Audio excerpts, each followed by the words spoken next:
Alrighty, my amazing dancers. My name is Noe Alonzo and I'm your dance professor here on YouTube. Today we're going to be starting off with just the basics and fundamentals of how to start in your smooth dancing. First dance of which is our waltz. The American waltz is a beautiful dance. Really, the only occasion that you would ever really want to learn a waltz is for a very special occasion, or if you're learning ballroom dancing, hey. Apart from that, we have just a couple of different things that I want to talk about today. First of which, I want to talk about posture. And in the next episode, I'm going to talk about another thing and another thing and another thing. Okay? But for today, I want to focus purely just on posture and what it implies as you are dancing by yourself. Okay? So, without any further ado, let's get into some waltz.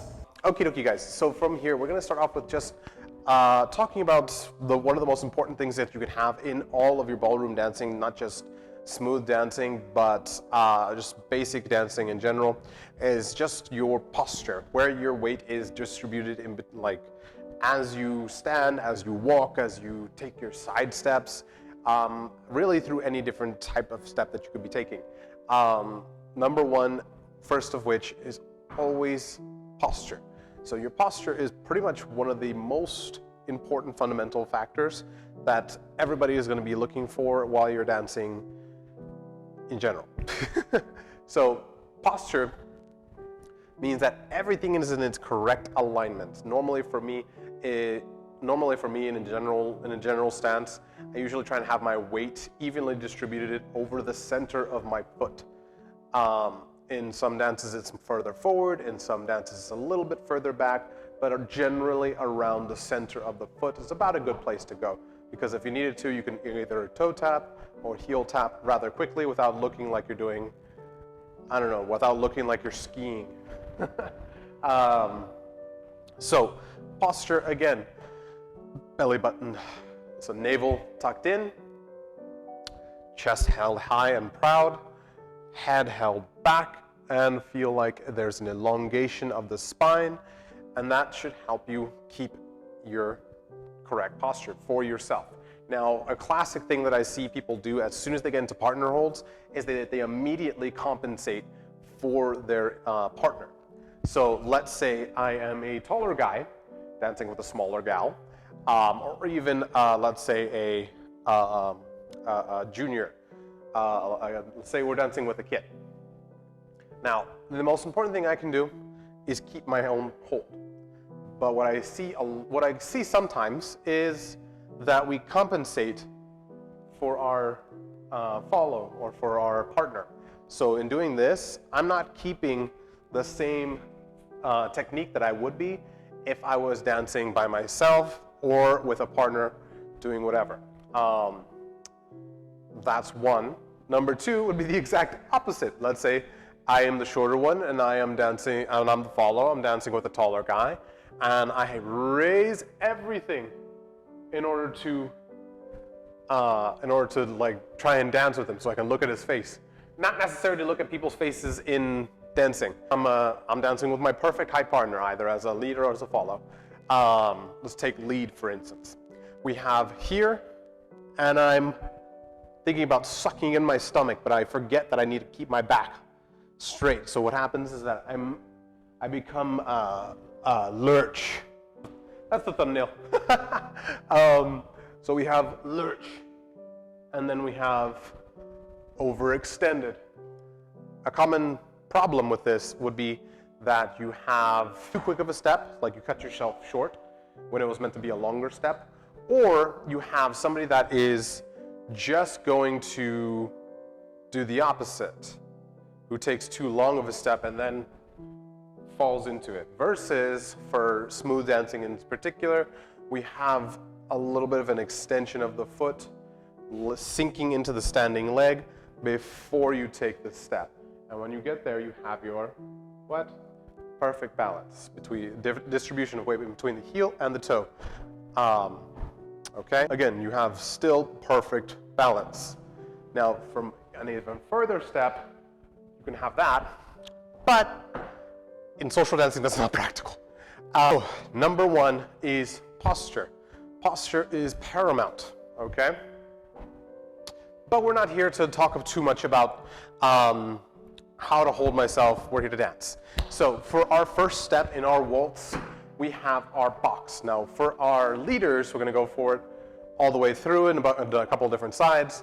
We have, starting off with our left leg, a forward walking step, a side step directly to the side of my hip, bringing in the foot, change weight, and then repeat on the back side. So we have, starting off with the right foot, step side, change weight.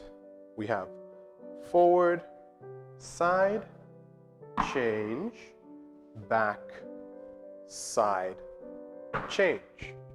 Okay. From a side view, we have the same exact thing. So we have, starting off with the left leg, we have forward, side, change, back, side, change. Now the entire time, again, thinking about posture, thinking about all my weight is going from one foot to the other, step side, change, back, side, change. And notice I'm keeping everything relatively small.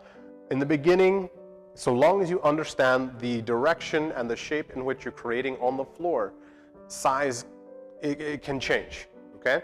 You can make it small, you can make it medium, you can make it, so let's say every walking step can be considered a normal stride. So let's say I have just a regular walking speed, yeah? So let's say I take 1, 2, 3, 4 to get off camera, yeah? Now let's try and take that as if I was taking smaller steps. So let's say 1, 2, 3, 4, 5, 6, 7, 8, about 9. That's even longer, yeah? Now, let's say I decided to start lunging. Got there in about 3 steps. Almost died too.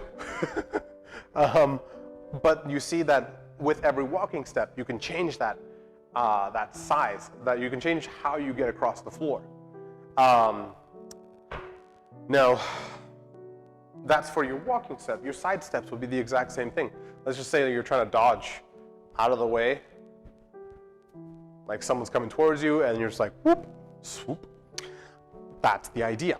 Your side step. Now the same amount of time, the amount of energy that you use helps you create the size of your step. Cool? Cool. Now for our follows, we have, starting off with our right leg, we have back, side, change weight, forward, side, change weight. Now again, we have, depending on the amount of energy that I use, I can make it again smaller, and it looks a lot more casual. There's a lot of things missing here. So for those of you on Reddit, don't come at me. I'm telling you. So I know if you watch the whole video or not. So we have back, side, together, change weight, forward, side, together, change weight. Now, from the last little bit we have a side view. So we can keep the same idea. We have, starting off with our right beam, we have back, side, change weight, forward, side, change weight, back, side, change weight, forward, side, change weight, back, side, change weight. Again, keeping my own posture before I do anything else. And then I start adding extra things.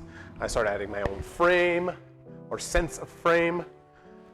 I start adding a little bit of contra body movement, a little bit of swaying action. I can add a whole bunch of stuff, and that's what we're going to cover in our next video, okay?